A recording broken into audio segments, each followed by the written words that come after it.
Welcome to another episode of Leadership Lessons. My guest today is John Klaassen, and we're going to talk about doing missions without hurting. Dr. Klaassen, thank you for joining Leadership Lessons. Thank you. It's a real pleasure to be with you, Todd. Let me tell you about John. John is a third-generation missionary born in Colombia, South America. He grew up in Kansas City, Missouri. He married Sherry in 1985, and they have two sons, Seth, who is married to Emily, and Andy, who is married to Hannah. John was a pastor here in Owenton, Kentucky, before he and his family moved overseas, where they served on the mission field. They lived first in Spain and then in North Africa, where John specialized in helping develop critical services in the areas of education and clean water. Since moving back to the U.S., John and Sherry have been working with refugees in the Louisville area. He also served as a missions pastor at Louisville's Highview Baptist Church. John is a professor of global studies at Boyce College and a missions professor at Southern Baptist Theological Seminary here in Louisville. He's authored various articles and one book, Engaging with Muslims from the Good Book Company. He's currently a member of Highview's Central Campus, and John's a featured speaker at our upcoming REACH conference, and his topic is going to be doing missions without hurting. And John, we're going to talk about what you mean by that title in a moment. But first, just tell us about your call to mission work. When did you first know that God was leading you to go overseas? Yeah, Todd, thank you. That's such a big question, and so many students ask it. Of course, everybody's calling is unique. I was third gen, like you said, third gen missionary. Both of my grandparents on both sides were missionaries. Wow. Then my parents went overseas to serve. So all of my stories growing up were about missions. And so when it came to that point in my life where I sensed the fact that God was calling me to do something other than just be in the States, missions was just an automatic part of that for me. And so God just used that. Then I met my wife, who had a distinct call to go overseas, and Lord just brought us together, and it was an amazing thing. How did you and Sherry meet? We were actually doing missions together in Minnesota, Wisconsin. Wow. We're doing a summer project back then through Baptist Campus Ministries, and we got off the plane together, met on the van. And before long, I was just head over heels in love, and knew that I wanted to spend the rest of my life with her. John, my guess is when students ask you about finding a spouse, you tell them, go do ministry. Just go do what you're called to do and see what how God provides. Yeah. Well, absolutely. So, occasionally what a good way. I meet pastors who are third-generation pastors, possibly even some fourth-generation pastors. I think they have a leg up on everyone else because they seem to instinctively and intuitively understand church and ministry better than anyone else who's getting into it for the first time. Is that also true with mission work? What do you think that you understood instinctively or intuitively? Maybe just the experience, or when the challenges came, you were more prepared for that? Well, that's an interesting question. I don't know that I've ever thought a lot about that, other than the fact that I just remember hearing stories. So my grandparents were missionaries in the 30s, in the 40s, 20s, 30s, 40s, dealing in South America, Ecuador, Colombia, lots of lostness, unreached people groups, tribal work. I remember hearing stories about their friends and themselves would go into work with headhunters. So, that type of unreached people group really caught my attention. So when we decided to go overseas, that enabled us to think that way as well, right? Because we knew that that's what we wanted to do. We wanted to go where the gospel had never been proclaimed. And so I don't know if it gave me a leg up or not, but it did give me a passion. Did your parents and grandparents work with a mission sending agency, or did they go out more independently? They went with a mission sending agency. They were actually part of the Gospel Missionary Union at that time. Okay. It's called Avant today. Mm-hmm. John, I was doing some door-to-door work over around Brodhead, Kentucky, which is Rockcastle County area, and we came across this house. And I'll shorten the story really quick, but we started talking to the man who lived inside. They have about 5 or 6 children. His wife was from Venezuela. And he got saved when he was a kid in New York City, well, a teenager. As soon as he got saved, he read the Bible and realized Christians were supposed to evangelize.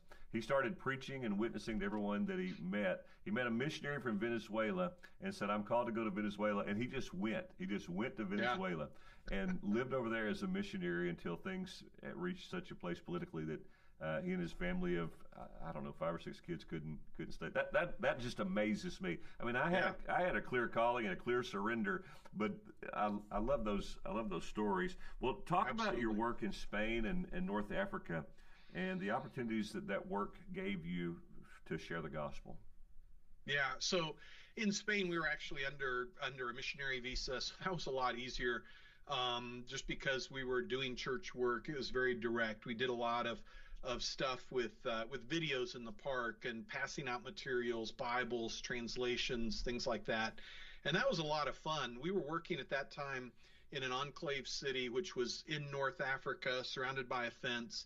And we did a lot of stuff with language materials because the language we were working with, the people, the Muslim group that we were working with, their language was at that time prohibited in the country. And so it was an amazing opportunity. Then when we went into North Africa, we couldn't go under that same type of visa. So we had to have something that gave us a position to work in. So we worked with a relief and development agency and did a lot of work in water, clean water, education, working in elementary schools. And when you help people, when you serve people well, it's amazing how they are then open to hear the gospel.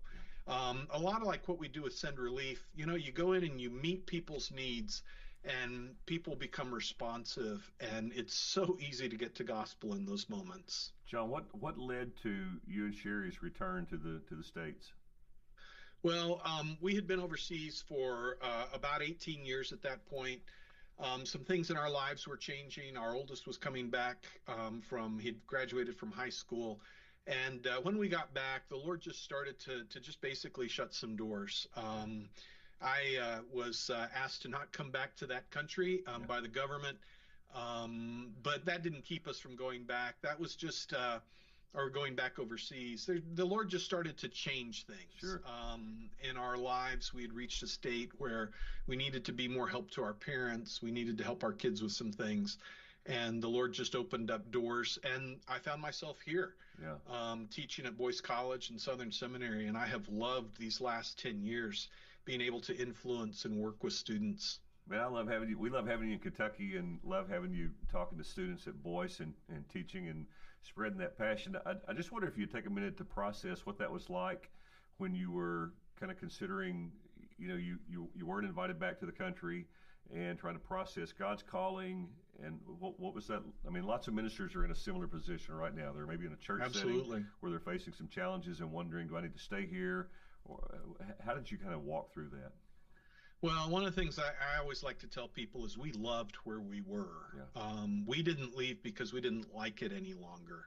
We were thriving there. We loved everything about ministry. We loved everything about the people we worked with. We loved everything about the nationals, the believers, everything. And God just kind of directed us, saying it's time to move on. And there were a lot of things that came up within that, and so we made that change. But that didn't change our calling. So our calling has always been to work with people who haven't heard the gospel. So coming back to Louisville was just a beautiful experience. At that point, there was a lot of stuff going on in the Middle East. A lot of refugees were coming in. And so through Highview, and at that time our missions pastor was William Brown, we were just really able to key in and start to work with refugees in town. So take a minute and explain, if you would, what the refugee landscape is in Louisville. Why are there refugees in Louisville, Kentucky? What types of refugees are here? And then how did you get more involved in that work? Yeah, well, as we started looking around, we realized that Jefferson County Public Schools have over 100 languages spoken in the public school system, which is just absolutely crazy. At that time, when we had come back, of course, the war in Iraq was sending refugees our direction. We were just starting to see tons of opportunities. When a refugee family comes to the United States, they come with the bags that they can carry. Mm-hmm. They come with their kids. Their kids have to get in school. Their kids need a lot of help. They don't speak English. We started an English program at Highview there at the Fagenbush campus. At times we had 50 to 60. I remember we would have women who were completely covered and even covering their face. And It was amazing. I am so proud of the people at Highview Baptist Church because they were so open and receptive to those refugees. Yeah. They loved them well, and our refugees would comment about how welcome they felt in that place. And I thought that was amazing. So we just started looking around us, and pretty soon we found right off Faganbush, Maple Woods Apartments. That was one of the key places where they were putting refugees, and so we started working there, as well as in a couple of other places. And God just really opened some fun doors for us to do ministry. Well, so you're transitioning off the mission field to Kentucky. And Kentucky is also obviously a mission field in so many different ways. Yeah. 100 languages in Jefferson County Public Schools. That's incredible. So, John, your experience overseas taught you effective ways to do missions and probably some not so effective ways as well. So let's talk about the topic of your Reach is Our Evangelism Conference. It's coming up March 11th and 12th, Elizabethtown. Actually, Missions and Evangelism Conference. Your topic, you're going to talk about doing missions without hurting. What do you mean by that statement? Well, I think when we think about doing missions, especially from a sending group in the United States going overseas, there are three groups that we need to think about. We need to think about the local church where we're going to be working overseas, or local believers. Sometimes there's just not enough believers. Where we were working, it was 0 to 1. But there are other places where there's local church. We need to think about that local church. How do we come alongside that local church? And remember that they're brothers and sisters. Sometimes we come in with a little bit of ethnocentrism and we want to tell everybody how to do things. And how do we love well that local church? I think the second thing is we want to think about how do we serve the missionaries on the ground, those workers. I want missionaries, I want workers to thrive on the field. I don't want anybody just surviving. I want them to fall in love with the place they are. I want them to love the culture, love the place. So how can I help them do that as the church in the United States going to them? So I want to think about that missionary on the ground. And then I want to think about lost people that are there. How do I help the church? How do I help the missionaries best reach those people? I want them to see our love for one another, kind of that John 15:12, love one another as I've loved you, Jesus says. And to love one another as he's loved us means that we lay down our lives for them. Means I do whatever it is that they need. So I want to make sure that I'm going in and serving, not dictating, and not telling people how to do things, but instead serving well and serving that community. So to think about missions being done well, you're thinking about three groups: the believers who are already there, how to serve them; the missionaries on the field, that they're thriving, not surviving; and then lost people, how can they be impacted with the gospel?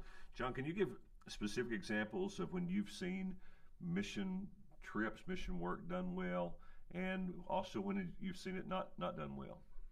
Yeah, well, I'd rather talk about when it's been done well. Okay. When we first started in our area, we used to have groups of guys come from Highview Baptist Church, and they came for years with us. They were one of our main partners. Dr. Ezel was key in that. And they would come out and they would do anything I asked them to do.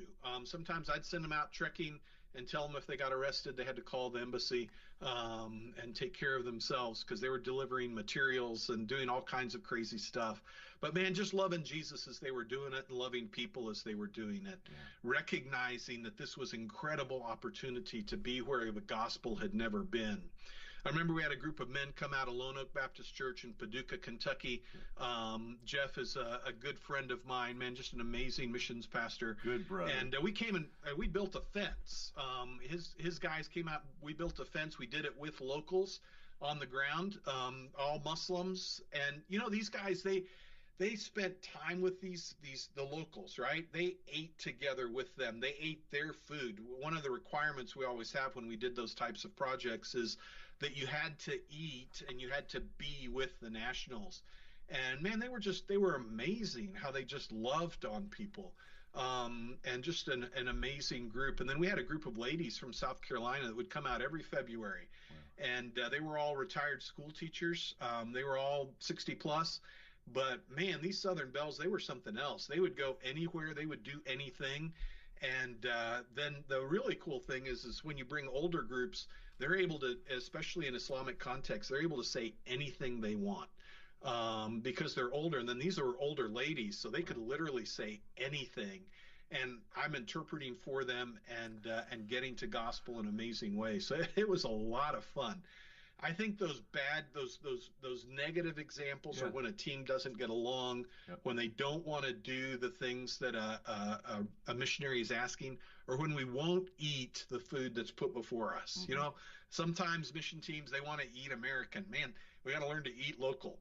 That is really the best food, and we love well when we break bread together. And that communicates to a culture when you're eating their food or when you refuse to eat their food. So It really does. Howard Atkinson, have you ever known Howard? Howard was actually an IMB missionary to Colombia, where you spent some time, and of course he worked closely with Jeff Wallace.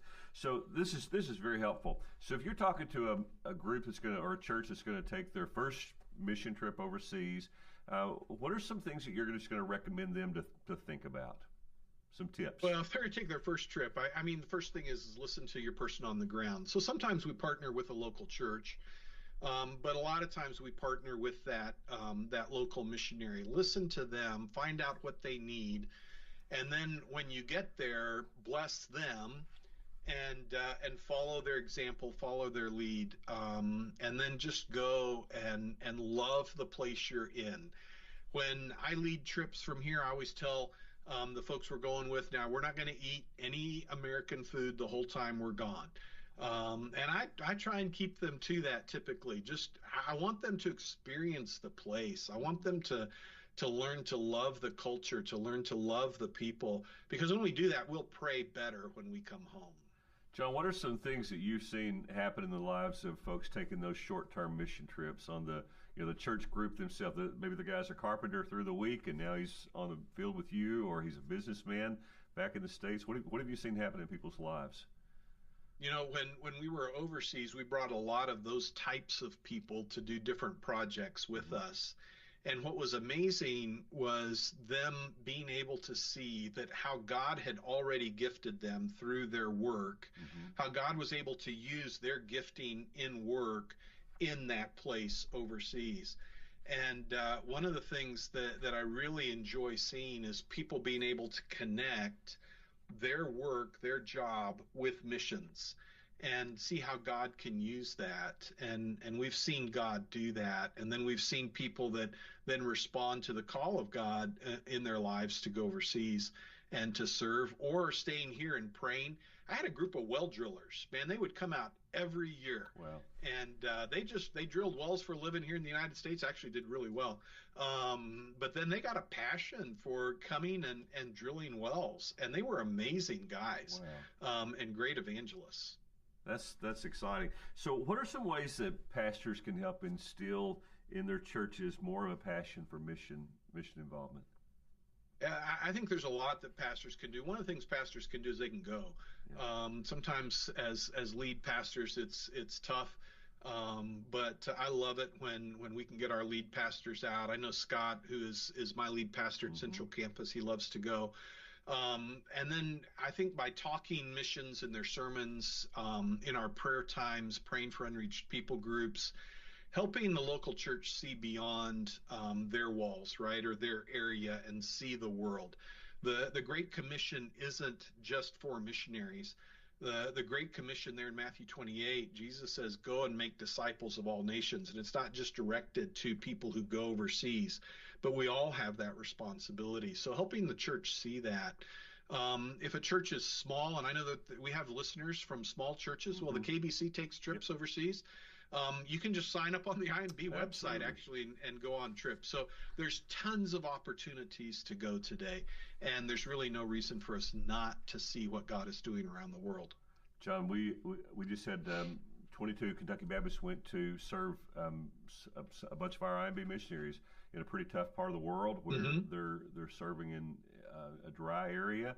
We provided a retreat atmosphere for them, a vacation Bible school atmosphere for their children, and just served them for a week. And then two of our guys just got back from Chile. We're looking at a potential partnership there. And those are simple places for Kentucky Baptists to plug in. And did you mentioned the well drilling guys. Was there a value to you as a missionary if a church would establish a longer term relationship with you where they would come back year after year after year? Was that helpful or was it not helpful? Oh, absolutely. That was actually the most helpful. Yeah, One is they start to learn the culture, so I don't have to teach them every single time. yeah. The second thing is they start to develop relationships. You know, we live in such a globalized world that, man, you can take those relationships back home with you through WhatsApp or any number of Hmm. Facebook Messenger or any number of different things. You can establish and continue relationships with people. So yeah, coming back over and over, it's easier on the church, to be honest, by going back to the same place over and over again, because it's less work for the church, and you develop a passion and a heart for that place. My guess is in your classes at Boyce, occasionally you'll have a student that expresses a missionary calling, a real sense that they came to college for one reason, but they really sense God directing them to the mission field. How do you help that student begin to process that calling, talk to their family who may have different plans for him or her, and they may not be pleased? How to express it to their church? What kind of counsel and advice do you give?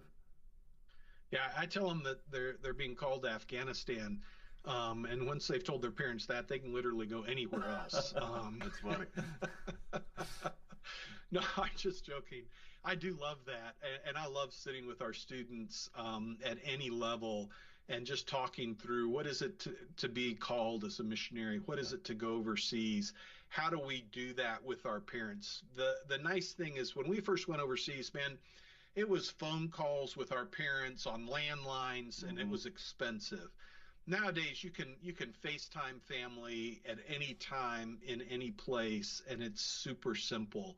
Not everywhere in the world, but in so many places of the world, Yeah. it's just so much easier to have that community and that contact. But I like to sit down, look at gifting, look at calling, and look at place, Hmm. and then talk through education and timing and family and things like that.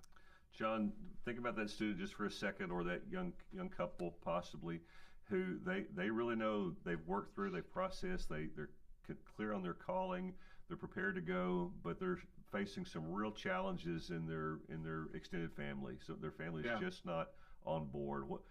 How do you help them walk through that? Well, I'll walk them through that, but ultimately, Jesus told us that we need to keep our eyes gazed on Him, Hmm. and that always grieves me. I was really graced by the Father to have the parents that I have, and then my wife's parents having the parents that she had. Her mother, a long time ago, prayed. Someone came to their church and said, "Pray and ask the Lord to let you release your children to go overseas." And so she prayed that prayer, Well, and we ended up overseas. yeah. That was a good prayer, though. And so it is hard. I've had missionaries on the field who had to tell their parents, "Listen, you can't keep pushing us to come home. You Yeah. can't keep telling our kids how bad it is to live overseas." And sometimes we have to have those hard conversations, Yeah. and that's a sad thing, right? I hate for that to happen, but sometimes we have to love Jesus in such a way that we give up other He's things, called us and to that's just a reality. He's called us to surrender. So we mentioned that you're going to speak at the Reach Evangelism and Missions Conference next month. It'll be in March. Why would you encourage leaders to attend that conference? Why is something like that helpful to a pastor, church staff, lay leader? Yeah, well, Dr. Paul Chitwood at the IMB says the greatest problem in the world today is lostness, and I think that's right on. I have to agree with it. The number of people that will die today and spend eternity without Jesus is just insurmountable. And the reality of hell is that it is real, and sometimes we forget that. Sometimes we need to be reminded of that. And we need to be reminded of what is our part in that. How do we best play a part in reaching people through evangelism, discipling the nations, and starting churches? The IMB's always been about church planting. I remember when we went Hmm. overseas, the mantra was churches plant churches. Well, I've got to disciple people. I got to win them, disciple them, bring them into church, and then see those churches planting other churches. And the Reach Conference is just a great way for us to just kind of come together and rethink evangelism and get excited and remotivate ourselves, Yeah. right? To recognize the needs of the world. As a pastor, and you pastored in Owington, when I was pastoring, I discovered, and I came into it with an evangelistic zeal, but I found that everything pulled me away from evangelism. The committee meetings, the sermon preparation, which all of us very important, the pastoral care, it all mattered, but everything pulled me away from actually trying to reach people with the gospel. So as you said, we need those opportunities. When you're talking about missions, we have to talk in Southern Baptist circles about the cooperative program. How important is it that we continue to think about funding our efforts to spread the gospel? Well, I love teaching at Southern Seminary and Boyce College. We served for over 20 years with the International Mission Board. All of that is funded by the cooperative program. And I am so grateful for the fact that all of these churches can funnel money, funds, right? Yep. The gifting that we have, and we can support amazing institutions. The things that I was able to do at the International Mission Board was because of people who gave, right? Who gave $10 or gave $1,000. It was because of their giving that we were able to thrive on the field. We didn't have to worry about a lot of the things that other missionaries had to worry about. And I'm grateful for that. I just thank God for this very good gift of the cooperative program that enables us to do things that others aren't able to do as well. John, you'll appreciate this. I spent time with an 82-year-old brother in West Kentucky. He wouldn't mind me sharing his name, Bob Lester. I'd written an article about the cooperative program, and he wanted me to come and talk to him and let him share his perspective. He started tithing in 1957 and tithing to a church that was a cooperative program giving church.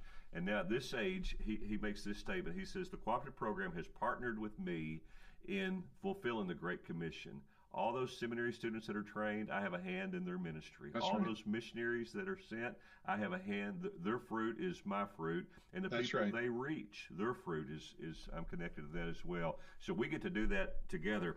Well, this program is called Leadership Lessons. So tell us about an experience you had or perhaps a person you encountered who helped shape your approach to leadership. Yeah, I looked at this question. This is a hard question, okay, Todd, to keep very succinct. I think there were three people in my life that were very influential. First was my father. I grew up with a dad that was extremely patient and gracious. I don't remember ever hearing him raise his voice. That doesn't mean I wasn't disciplined. Sure. It just means I never heard him raise his voice. I wish my kids could say that. Yeah. It was just amazing. Yeah. My father-in-law was a high school grad. Worked for Mead Paper, became a pastor in Ohio, and was just an amazing pastor.